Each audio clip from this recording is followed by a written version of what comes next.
बिस्मिल्लाहिर्रहमानिर्रहीम। आज हम पढ़ेंगे फिजिकल प्रॉपर्टीज ऑफ अल्केन्स और इसमें चार आपके पास पॉइंट्स हैं जिनमें आप पढ़ेंगे इसकी प्रॉपर्टीज के हवाले से, जो कि पूरे अल्केन को जो है वो डिस्क्राइब करती हैं।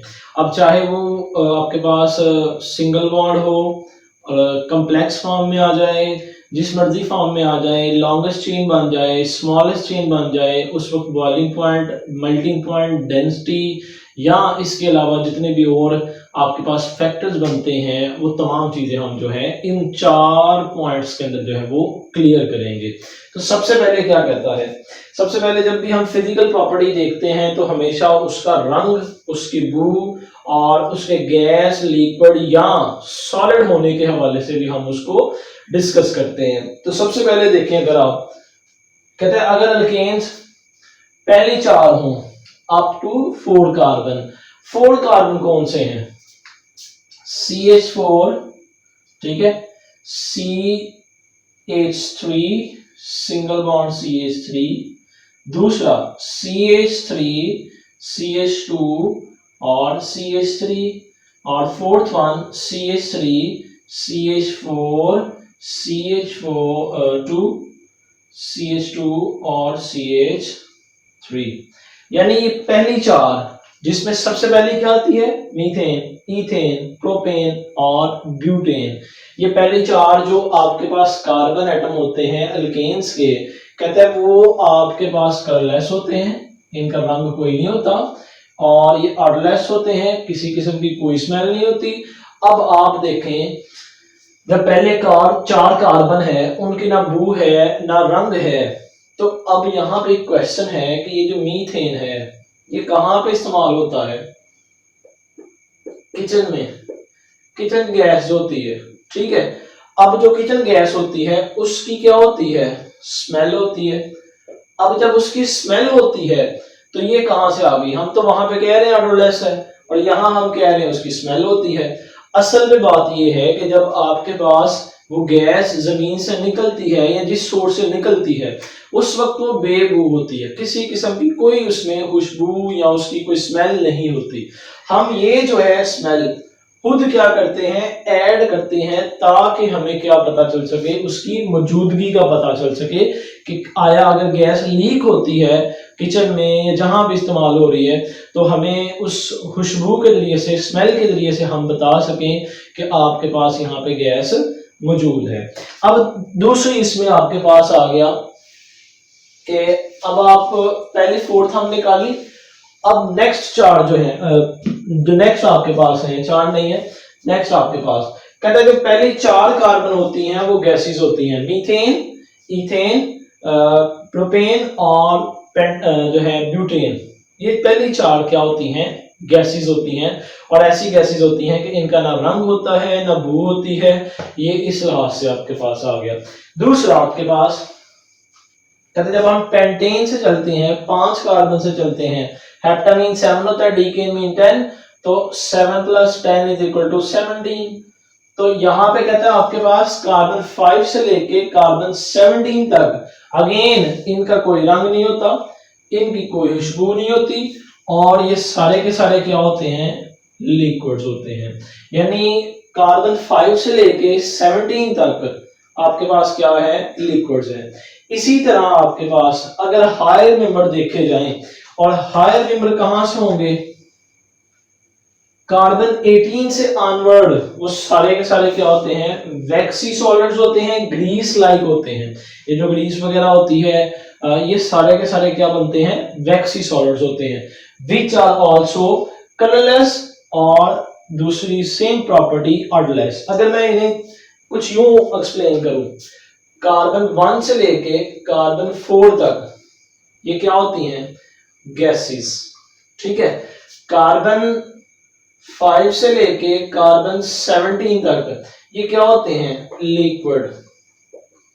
इसी तरह आपके पास कार्बन 18 से ऑनवर्ड ये सारे के सारे आपके पास क्या होते हैं? वैक्सी सॉलिड्स होते हैं। और अब ये तीनों प्रॉपर्टीज क्या होती हैं? कलरलेस होती हैं, कोई रंग नहीं होता, और उसके बाद आपके पास ऑडरलेस होती हैं, किसी किस्म की कोई स्मेल नहीं होती। ये आप सीक्वेंस याद रख लें, इसी को आप क्या करें उस इबारत की फॉर्म में लिख दें, उसको उस फॉर्म में आप मेंशन कर दें ताकि आपके पास ये क्लियर हो जाए। अच्छा, अब हमारा दूसरा पॉइंट आ गया। दूसरे पॉइंट में क्या कहता है, alkanes are non polar. Alkanes क्या होते हैं, नॉन पोलर होते हैं या वीकली पोलर होते हैं। वीकली पोलर हो गया या वीकली नॉन पोलर हो गया, दोनों बात यहाँ पे सेम है। यानी ये आपके पास नॉन पोलर है, जबकि ये इनसॉल्युबल होते हैं किसमें, पोलर में। और पोलर क्या होता है, आपके पास वाटर होता है। यानी अगर आपके पास पोलर जो है वो क्या है, वाटर है, और अल्केन आपके पास क्या होती है, नॉन पोलर क्या हो गई, अल्केन।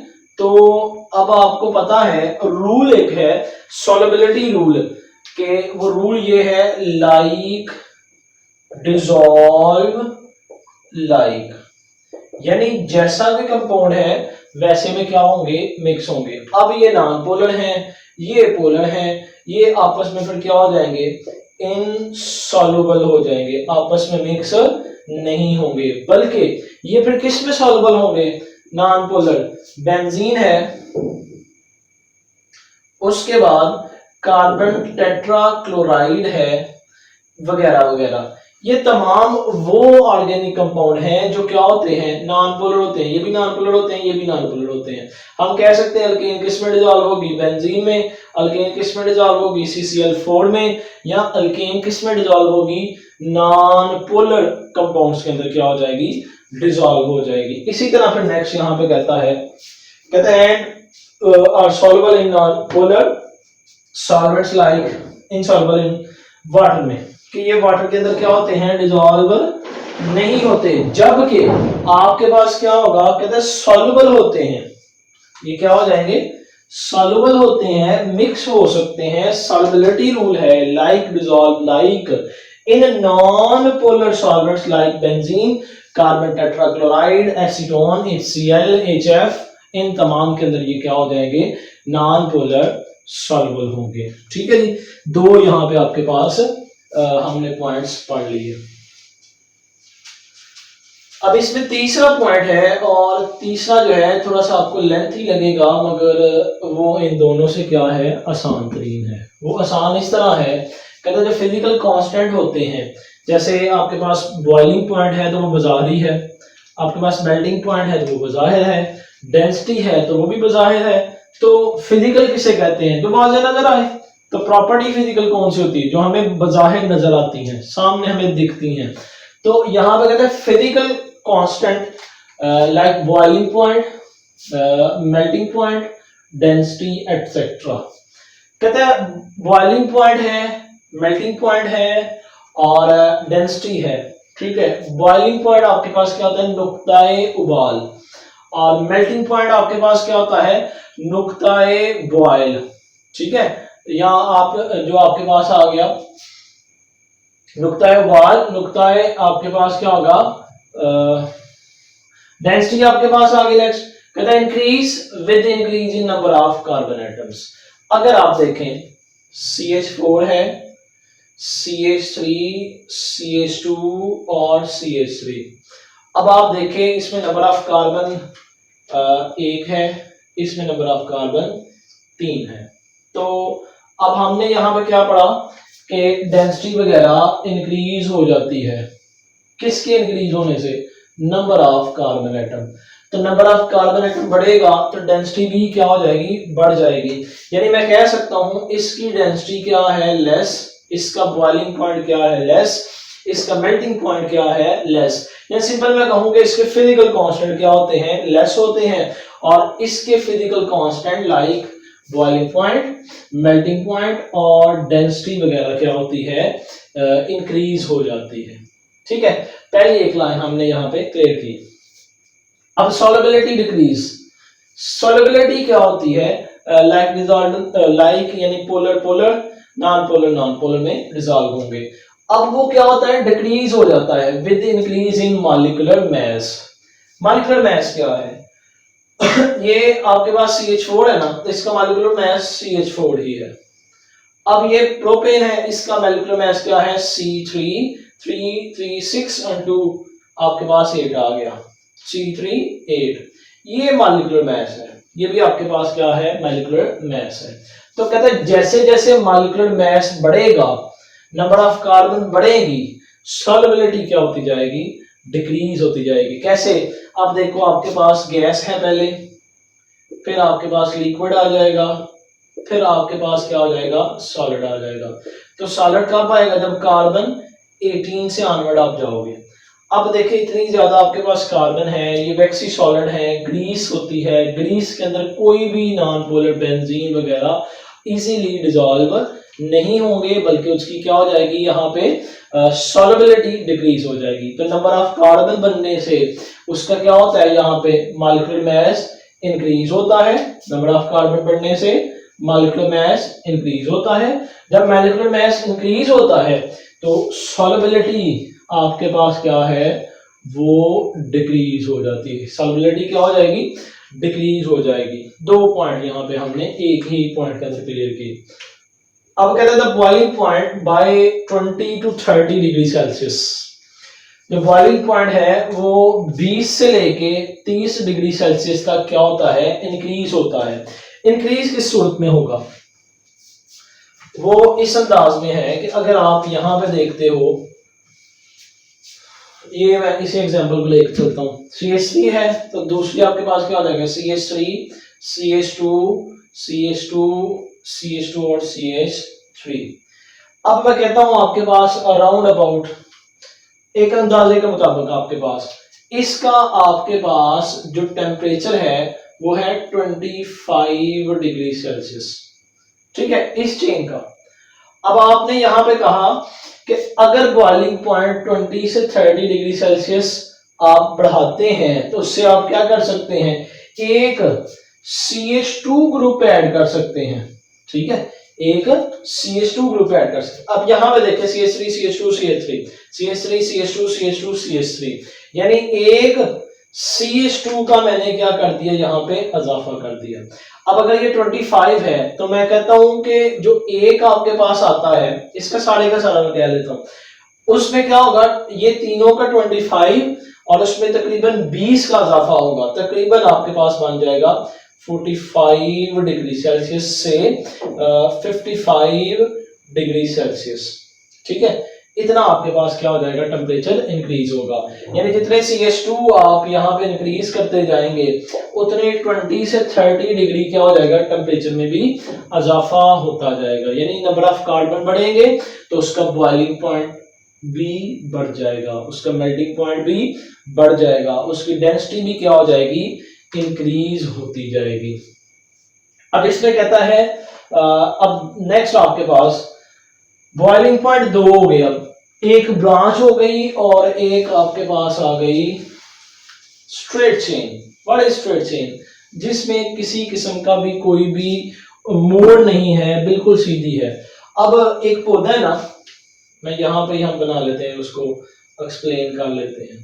देखिए ये बिल्कुल सीधा आपके पास क्या है, स्टेम है, ये आपके पास क्या हो गया, स्ट्रेट हो गया, क्लियर। और यहाँ पे जो शाखें बनती हैं वो आगे पीछे ऊपर नीचे हर जगह जो है ये मूव होती हैं, उसको आप कहते हो ब्रांच, ठीक है। इसी तरह आपके पास यहाँ ऑर्गेनिक के अंदर भी कोई चीजें स्ट्रेट हैं और कोई आपके पास क्या है, ब्रांच में है, और कोई साइक्लिक फॉर्म में है। तो हम यहाँ पे एक एग्जांपल बना लेते हैं, CH3 CH2 और CH2 और CH3, ये आपके पास है ब्यूटेन। जब चेन बिल्कुल सीधी हो, नॉर्मल फॉर्म में हो, तो उसे आप क्या कहोगे, N कहोगे। तो ये आपके पास क्या आ गया, N ब्यूटेन। इसी तरह आपके पास CH3 CH3 और यहां पे लग गया CH3। अब देखिए नंबर ऑफ कार्बन सेम है, नंबर ऑफ हाइड्रोजन जो है वो तादाद में सेम है, बस स्ट्रक्चर का फर्क है। तो इसका मतलब है कि N ब्यूटेन का ये क्या हो गया, आइसोमर, और इस आइसोमर को आप नाम देते हो N से आइसो ब्यूटेन में जो है ये चेंज हो जाएगा। ठीक है, एन ये है नॉर्मल और आइसो ये है कि ये आपके पास क्या है, ब्रांच है। ये जो आपके पास CH3 ग्रुप लगा ये ब्रांच का काम देता है, हालांकि ये सारी की सारी क्या है आपके पास स्ट्रेट चेन आ गई। क्लियर हो गया। अब हमने इस चीज को याद रखना है, कहता है boiling point of alkanes having branch chain structure. अगर आप अल्केन को देखें तो उसकी क्या है स्ट्रक्चर, ब्रांच चेन है, are lower than isomeric normal chain of alkane. कहता है इसका बॉइलिंग पॉइंट क्या होता है, लोअर होता है, और लोअर बॉइलिंग पॉइंट किसका होता है, आइसोब्यूटेन का, और इसका बॉइलिंग पॉइंट क्या होता है, हाई, क्योंकि ये स्ट्रेट होती हैं तो स्ट्रेट को तोड़ना मुश्किल होता है, जबकि ब्रांच को तोड़ना क्या है, आसान होता है। तो इसी लिहाज से आपके पास एग्जांपल देता है, कहता है n butane has a boiling point -0.50 than isobutane -11.7 degree Celsius. यहाँ पे अगर आप बात तो समझें तो यहाँ पे बगौड़ एक चीज है कि जिस वैल्यू के साथ माइनस आता है अगर तो वो छोटी वैल्यू है तो वो बड़ी बन जाती है, और जो बड़ी वैल्यू है अगर उसके साथ माइनस आए तो वो क्या हो जाती है, छोटी वैल्यू हो जाती है। तो इसके लिए हमें इतना टेम्परेचर नहीं चाहिए, हम थोड़ा सा टेम्परेचर देंगे तो ये ब्रांच टूट जाएगी, यहाँ से ये टूट जाएगी, यहाँ से ये ब्रेक हो जाएगी, जबकि इसको ब्रेक करना आपके लिए क्या है, मुश्किल है, और उसके लिए क्या चाहिए आपको, हायर टेम्परेचर चाहिए। तो यहाँ पे बात क्लियर हुई कि चेन जो ब्रांच चेन स्ट्रक्चर होती है उसका टेम्परेचर लोअर होता है, जबकि आपके पास जो स्ट्रेट चेन होती है, नॉर्मल चेन होती है, उसका टेम्परेचर आपके पास क्या होता है, ज्यादा होता है। ये आपके पास क्या है, फिजिकल प्रॉपर्टी ऑफ अल्केन। अब इसी में आखिरी आपकी प्रॉपर्टी, ये आपको MCQs, MD कैट और शॉर्ट क्वेश्चन में भी जो है प्रॉपर्टीज पूछी जा सकती हैं, लिहाजा आपने इनको बड़ी तवज्जो के साथ याद रखना है। MCQs तो मस्ट है, इसमें एक MCQs लाजमी आपके पास आता है। अब हम बात कर लेते हैं मेल्टिंग पॉइंट की।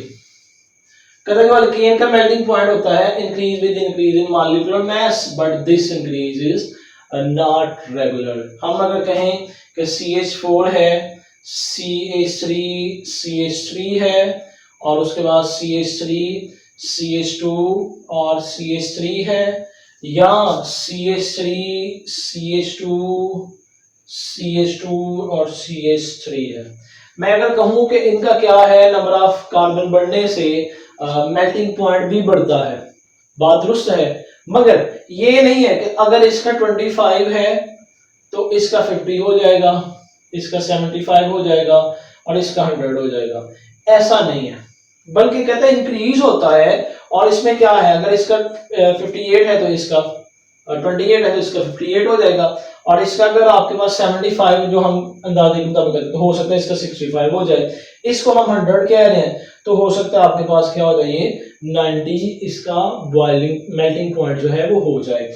इंक्रीज होता है, ठीक है, मॉलिक्यूलर मास, बट ये जो इंक्रीज है ये आपके पास रेगुलर नहीं होती। तो ये आपके पास चंद प्रॉपर्टीज हैं, फिजिकल प्रॉपर्टीज जो आपके पास अल्केन्स हैं, 4 प्रॉपर्टीज हैं, और चारों की चारों इंतहाई आसान। अगर आप इस माइंड को जो है इस हवाले से सोचने पे मजबूर करें कि ये कैसे कैसे है, आसान है, इंतहाई आसान है, कोई मुश्किल नहीं है, और मैंने कोशिश की कि इसको बहुत ही आसान तरीके से जो है वो समझाया जाए। तो उम्मीद करता हूँ कि इंशाल्लाह आपको ये चारों जो है पॉइंट्स क्लियर हुए होंगे। तो इंशाल्लाह नेक्स्ट लेक्चर के साथ फिर हाजिर होंगे, तब तक के लिए इजाजत दीजिए, अल्लाह हाफिज।